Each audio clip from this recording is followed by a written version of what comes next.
Hola amigos de Diario Las Américas, espero que estén muy bien. Tengo el honor de estar con un cineasta, un joven cineasta venezolano. Él es Andrés Figueiredo Thompson y acaba de estrenar su documental La Causa, que ha tenido muchos comentarios, ha generado muchos comentarios en redes sociales por parte del público, no solo venezolano, sino latino y del mundo entero, que ha conocido a través de este documental de La Causa la realidad que se viven en las cárceles venezolanas. Un documental que narra desde 2010 a 2018, ¿no? Tengo entendido todo lo que tú viste.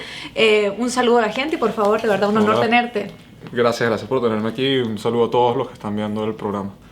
Mira, quisiéramos lo primero saber, yo quiero entender un poquitico cómo un muchacho joven como tú, de una familia acomodada, vamos a decirlo así, se inserta en este submundo que es al final todo lo que se vive en las cárceles venezolanas. ¿Qué fue lo que te atrajo de ese mundo? ¿Cómo llegaste ahí? ¿Y cómo combatiste el miedo? Porque te insertaste realmente, conviviste con los presos y con todo ese sistema que ellos mismos han entablado dentro de tu país. Cuéntame un poquitico cómo se gestó el proyecto. Sí, yo empecé este proyecto cuando tenía 17, porque conocí en ese momento a quien es hoy en día un diputado de Venezuela que se llama Gilbert Caro. Él está de hecho en el documental y él me contó su historia de vida. Él pasó de ser un PRAN, que es esta figura como de liderazgo negativo, como dicen en Venezuela, de las mafias penitenciarias, y a través del evangelio se convirtió en cristiano y después pasó a ser como un líder positivo, un líder social, y me contó su historia y me pareció tan interesante. Yo teniendo 17 años me inspiré porque, bueno, los venezolanos estábamos pasando y todavía estamos pasando por una ola de mucha criminalidad en el país, y para mí fue un ejemplo de una persona que se había insertado, había sido parte de los victimarios de la sociedad y se había transformado y había retribuido a la sociedad a través de su trabajo social. Entonces esa historia me pareció tan interesante que yo le dije, bueno, yo quiero hacer un documental de eso. Y tenía 17 años apenas, y me dijo, bueno, como que se medio rió y no creía que era posible, y me dijo, bueno, para hacer un documental de esto tienes que conocer en verdad las cárceles de Venezuela. Y fue la primera vez que fui al rodeo y parte de lo que vi fue tan impactante. O sea, tú entras y son armas dentro de los penales, son los mismos presos controlando drogas, niños entrando y saliendo. Entonces es un submundo tan complejo que yo dije, ¿cómo logro de alguna manera enseñarle esto al mundo, que no es el deber ser, porque terminan siendo universidades del delito, ¿no? Esos lugares. Entonces entra un chamo con 18 años habiéndose robado un celular y crea vínculos de crimen con gente de mucho mayor grado de delito, porque no hay clasificación del delito en las cárceles de Venezuela. O sea, si robaste un celular, estás preso con la misma persona que tiene 10 homicidios encima. Y yo quiero que le contemos a la gente, especialmente a quienes no son venezolanos, que cualquiera piensa en una cárcel y dice, bueno, ahí está un preso, un reo en su celda, con su cama, con su espacio. No, eso allá no existe. No.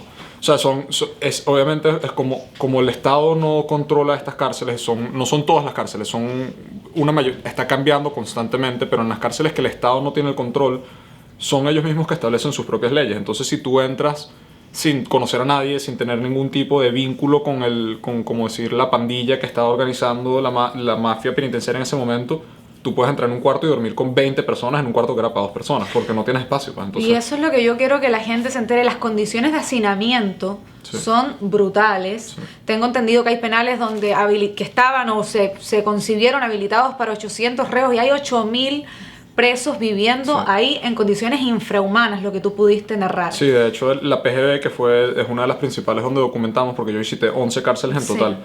Entonces, para demostrar que no era una cosa de una sola cárcel, sino era una falla sistemática del Estado, y por décadas ha venido sucediendo. Esto es una herida que se viene gestando desde hace décadas y décadas, y obviamente cuando la sociedad no le para este tipo de problemas, los políticos le van a parar mucho menos. Entonces tenemos ese problema, y no es Venezuela solamente, Latinoamérica tiene muchas cárceles que están yendo hacia estas condiciones. Pues, o sea, en Salvador las cárceles son bien difíciles, en Colombia las cárceles son bien difíciles. O sea, no, Venezuela lo que pasa es que se llegó a un extremo de corrupción dentro del sistema penitenciario y caen estas personas en este mundo del olvido, que detrás de las paredes nadie sabe qué hay. Y hay personas ahí que tienen la posibilidad, y eso es parte de lo que narramos en el documental, que existe la posibilidad de la transformación. Pero ¿para qué están construidas las cárceles? O sea, esa es una de las preguntas importantes que uno se tiene que hacer. ¿Son centros nada más de castigo? Y si son nada más de castigo, entonces ¿cómo va a salir esa persona que entró en ese sistema?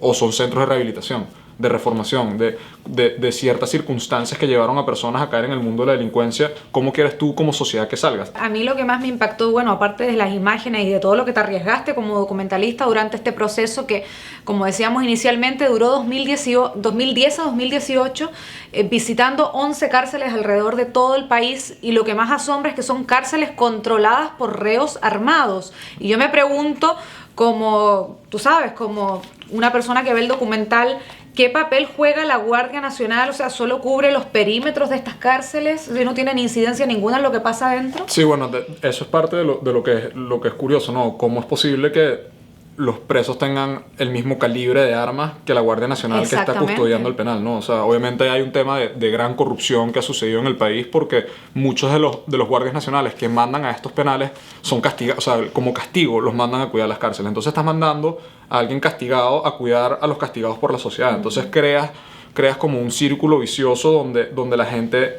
que está, en teoría, nada más están en el perímetro por fuera, porque no pueden entrar. O sea, literalmente son estados paralelos. Pues está el estado de afuera y está el estado interno de la cárcel, y es como literalmente negociaciones entre dos estados, pues, o sea, para entrar la comida, para entrar las armas, para entrar los juguetes para los niños, para entrar, es todo como, es una barrera, como si fuese una frontera, pues, literalmente.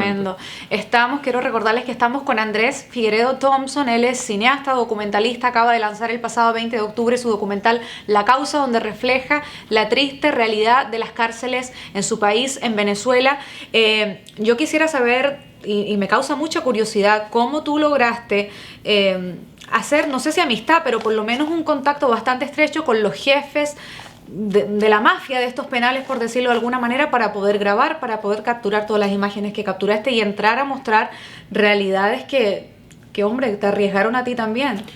Sí, yo creo que sí, obviamente el nivel de riesgo era sumamente grande, pero el nivel de compromiso era más grande todavía, ¿no? El haber visto lo que viví a los 17 años, el haber estado tan impactado por un submundo que estaba, las condiciones de crisis humanitaria eran tan graves que ignorar el problema para mí no era una posibilidad. Y yo creo que parte de ese compromiso es lo que me permitió a mí hacer, no diría amigo, pero sí un tema de relación positiva con los líderes de estas mafias, porque yo les expliqué que yo quería contar esta realidad, pues, claro. O sea, y han sido voces ignoradas por tantos años, y entendían que lo que yo estaba haciendo, me senté a hablar con ellos como estoy sentando a hablar contigo, decirles, mira, yo quiero hacer un documental sobre las cárceles en Venezuela y sobre lo que ha pasado en las últimas décadas y qué está pasando, cómo ustedes llegaron a controlar estas cárceles, por qué está pasando esto, ese vacío del poder, y obviamente son personas que querían explicarse o justificarse de alguna manera ante la sociedad y el mundo.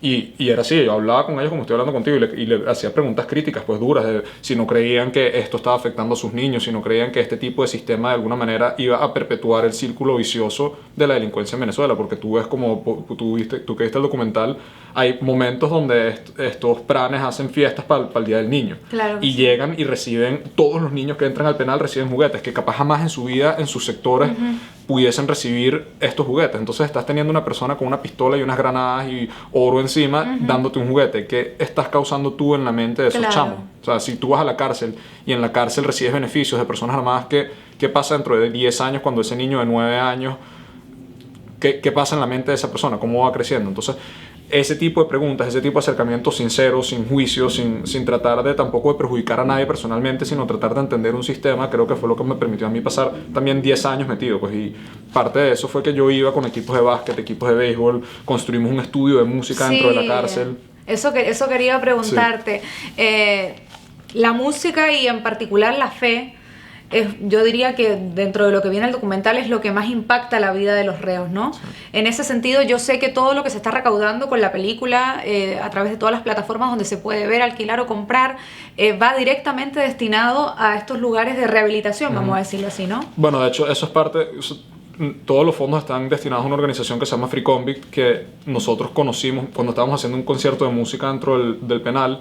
Vimos que había muchísimo talento de unos chamos jóvenes de 19 a 20 y pico años, que hacían hip hop, rapeaban, hacían como estas batallas de freestyle, y con un amigo, Mauricio Gómez y Ramsés Meneses, decidimos que valía la pena construir un estudio para por lo menos crear un tipo de oasis dentro de ese mundo, pues crear algún tipo de espacio en el que a través de la música pudiéramos ayudar a transformar a la gente. Y hasta el sol de hoy hablo con ellos todos los días y ha sido parte de un proceso de transformación genuino. Pues creo que, como tú decías, la fe es un camino, pero también hay otras maneras en las que uno puede ayudar a que la gente se transforme, pues, y la música es una de ellas. Entonces, creo que el haber construido este estudio, el haber creado ese ambiente, ese como oasis dentro del recinto penitenciario, nos ayudó a nosotros a seguir yendo. Hoy en día, de los que eran los 12 raperos en ese momento, entre 12 y 15, habían unos que estaban, había unos que no iban todo el tiempo. Hay 8 que están en la calle y ninguno ha vuelto a reincidir. O sea, el grupo se mantiene. Los nominaron a 2 premios nacionales de música este año y el año pasado en Venezuela, los premios Pepsi. O sea, el ver ese progreso ayuda, o sea, y lo hicimos como individuos privados, ni con recursos del Estado, ni recursos políticos. Fue como demostrar que a través de intenciones positivas uno puede en verdad ayudar a cambiar a la gente. Y si rescataste o ayudaste a que una persona, porque lo que necesitaban era una mano, ahí ayuda, porque hay mucha gente que sí quiere cambiar, pero entras en este sistema, ¿cómo cambias dentro de este sistema? Por supuesto. Entonces, si llegas y tú le das una mano amiga y lo ayudas a salir de eso, son personas que ya pueden pasar a ser factores positivos para la sociedad y en verdad retribuirle lo que tanto le quitaron. ¿Qué es lo que cambió? Me imagino que estructuralmente nada, pero del 2010 al 2018 que tú estuviste visitando cárceles y reflejando lo que allí sucedía, ¿qué es lo que cambió en todo ese lapso de tiempo? Bueno, la verdad es que en algunas cárceles lo que pasa es que depende, como son estados paralelos y no siempre están conectados, son submundos cada una de ellas, y dependiendo del manejo de cada una de esas mafias de su espacio, cómo el Estado intervenía o no. Y hubo un momento donde se salió tanto de las manos que el Estado tuvo que empezar a hacer intervenciones armadas militares, que eran enfrentamientos sumamente fuertes, que podía durar un mes de enfrentamientos entre los militares y los presos, pues, para retomar control del recinto penitenciario. Entonces, ahí uno a nivel de yo que venía 10 años estudiando esto, dije, ok, pero si fue el mismo Estado, la parte de la corrupción del Estado, el Estado corrupto que permitió que esto pasara, ahora están entrando disparándose con las mismas armas que ellos le pasaron adentro. Entonces es como un círculo vicioso muy contradictorio, y no solamente eso, sino que entonces terminas sentenciando a muerte a los que están allá adentro, y en Venezuela no hay pena de muerte. Entonces los estás armando, estás entrándote a plomo con ellos, como se dice en Venezuela, y después ¿cuántos inocentes no caen en eso? ¿Cuántos que no tenían nunca un arma dentro del penal? O sea, esencialmente está pasando eso. A nivel de estructuralmente, yo creo que desde que yo entré hasta hoy en día siguen habiendo cárceles así, pues. Lo que pasa es que, como te dije, dependiendo de la presión política, dependiendo de cómo se está manejando el penal internamente, el Estado decide no intervenir, porque es una posición muy complicada. Claro que sí.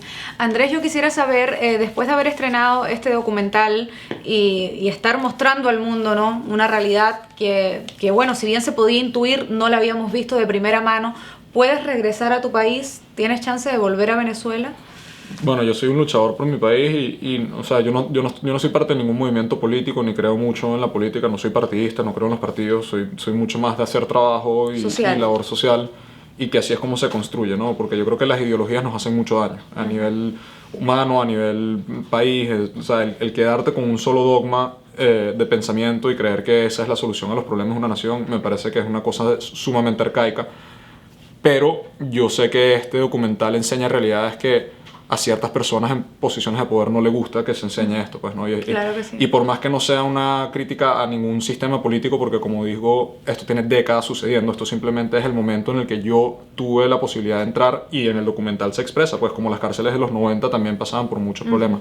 Sí creo que el enseñar esto puede levantar ciertas rabias o cierto como, no sé, voy a regresar. De la manera que sea voy a regresar, pues, pero hasta ahora no he recibido ningún tipo de amenaza directa, no. Y inclusive nosotros le enseñamos esto a los pranes, o sea, mandé a equipos míos a las cárceles a enseñarlo, y los pranes estaban de acuerdo, pues, porque se está haciendo un trabajo que no se está perjudicando a nadie específicamente, se está hablando más a nivel de sistema, pues, o sea, de que entendamos el sistema y el sufrimiento que existe detrás de este submundo. Entonces, sí creo que hay un riesgo, claro, entrar a un país donde se censura cualquier cosa que no vaya con la línea gubernamental, o cuando estés expresando cosas que el gobierno trata de ocultar, tiene ciertos riesgos, pues, pero sigue siendo mi país y voy a seguir luchando bueno, son las personas más marginalizadas de la sociedad, entonces no, o sea, el miedo se vence con perseverancia y con fe, pues, entonces. ¿Cuál es el mayor anhelo que tú tienes con respecto al estreno de este documental que se acaba de producir? Como si el anhelo que tú sientes que pueda transformar algo, que pueda, aparte de obviamente movilizar a la gente que quizás pueda donar a esta organización, por ejemplo, que está haciendo algo por los reos, ¿no? ¿Tienes algún...? Yo creo que es que los venezolanos entendamos, no solamente los venezolanos, a nivel espiritual, humano, que la transformación es posible, pues, que la redención es posible y que por más de que cometamos errores, porque sí los hay, y si hay personas malas y si hay momentos oscuros en la vida de la gente, existe la posibilidad de transformación. Entonces, el juzgar sin conocer las circunstancias, el juzgar sin entender realmente cómo esa persona cayó ahí, sin saber si ese era el niñito que hace 15 años estaba recibiendo un juguete de las manos de un plan armado y eso llevó a un desarrollo mental que lo perjudicó, pues que llegó a ese punto. Entonces, para mí yo con este documental lo que quiero es despertar conciencias, pues creo que eso es parte de mi misión, es que la gente lo vea y entienda que existen posibilidades y que nos agarremos un poquito de la luz que hay, porque en Venezuela estamos en un lugar muy oscuro ahorita. Andrés, muchísimas gracias por tu tiempo. Quiero que le cuentes a la gente dónde pueden ver el documental, dónde está disponible. Está disponible en casi todas las plataformas online, iTunes, Amazon, Google Play, Vimeo On Demand y en España en Movistar Plus. Se llama La Causa. Como dije, todos los fondos que se recaudan del documental van para Free Convict, que es una ONG que ayuda a la reinserción social de los presos a través de la música y a través del arte. Y ojalá pueda seguir despertando conciencias y que la gente en Latinoamérica y en el mundo pueda entender de lo que estamos tratando de hablar aquí. Ya lo saben, La Causa, un documental de este joven cineasta venezolano, Andrés Figueredo Thompson.